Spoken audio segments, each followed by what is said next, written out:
You took Lola to see Wicked. Yes. So basically, Lola does this theatre school all Saturday, right? And she was then at a party after musical theatre. Yeah. So then I was picking her up at 4 to bring her home, and I said to Izzy, and she was having a friend over for a sleepover. Yeah. And I said, can I pick them up from the party and take them to Wicked?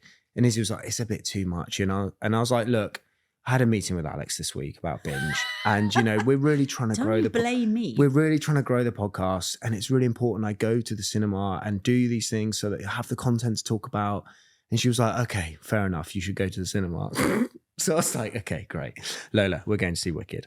Was Lola excited? Lola's so excited. I've been playing Lola the soundtrack since she was like 3 or 4. And I've been in the car explaining to her all the different characters. And I mean, I could do a quiz on Wicked. I reckon it could potentially be one of my mastermind subjects. I would love to see you on Mastermind. Yeah. Specialist subject, Wicked, But the musical. The musical, not the book. I know.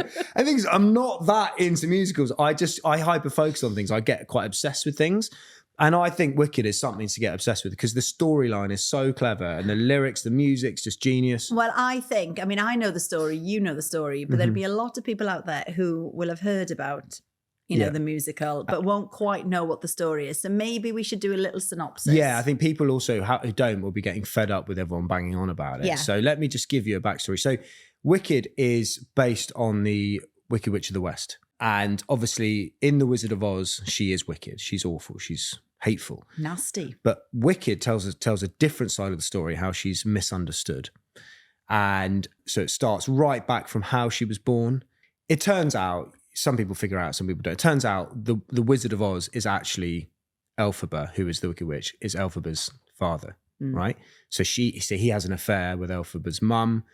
They drink this green elixir whilst having an affair. That's why when she's born, she's green. She then has a sister, Nessa Rose, and she is blamed for the premature birth of her sister, Nessa Rose, because her dad makes her mum drink these milk flowers so that she doesn't turn out green like her sister. So Nessa Rose is born prematurely. She then ends up in a wheelchair. Yeah. Nessa Rose ends up being the Wicked Witch of the East. Did you know that? I didn't. Okay. And also, I've seen this 3 times, and there's a lot of detail here that I didn't know about.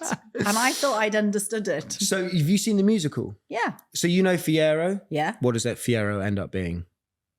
I can't remember. The Scarecrow. Oh, of course he does. Yes, you know Bok as well, Yeah. the Munchkin. He ends up being the Tin Man. Tin Man, exactly. And then when Elphaba saves the lion cub from the classroom and takes him off into the woods. He's the lion. He's the lion and has no courage. The lion grows up and blames the Wicked Witch of the West. She's the reason I have no courage. But actually, she saves the cub. So it's all these little You're interlinking... very team Wicked Witch, I'm aren't you, very of team the Elphaba, West? yeah. And do you know Yeah. why she's called Elphaba? No, I hate that name. Who wrote The Wizard of Oz? Lyman Frank Bow. Take the letters from that name. Elphaba. Frank Bow. Elphaba. How many out of 10? I would give it a 8 or a 9. I mean, Really? yeah, I thought it was absolutely brilliant. So you've asked Lola to review it. Yes. This is a great idea. Yes. Well, I wanted her to sit next to me because I wanted to share that moment of watching Defying But Gravity. I also feel like her review will be a little bit less biased than yours because Yes. you're so obsessed. It's a bit odd. You haven't seen it yet, have you? No. Alex, Defying Gravity, like the way it's shot and the way it's sung and performed, it is absolutely mind-blowing. Like it's an incredible piece of cinema. It's beautiful. It's amazing. Can we hear what Lola thought? Hi, my name is Lola and I'm 8 years old. My daddy took me to the cinema to watch Wicked. The costumes were great, the dancing scenes were so cool, the singing was absolutely amazing, and the whole thing was just magical. My favourite bit was when Elphaba found out that the wizard wasn't at all powerful, and she went on to sing in Defying Gravity with Glinda, and I just thought it was really good. Is it binge-worthy or binge-worthy? Binge-worthy, definitely. What a recommendation. There you go. Now I'm in. Now you're in? What? I've just spent 10 minutes trying to sell it to you.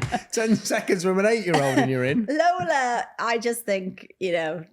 she was experiencing it for the first time. Yeah, and so it's definitely. lovely to hear her unfiltered kind of no preconceptions. I think what it is I find it hard to hear people criticize it if they don't know the backstory and, you know, like, I think it's important to know some of the clever detail about it. And if it's lived up to your expectations, then it's clearly an absolute smash. And look, Wicked's all over my algorithm, and a lot of other hardcore Wicked fans are in agreement. Everyone seems to be loving it, so it's good. Good.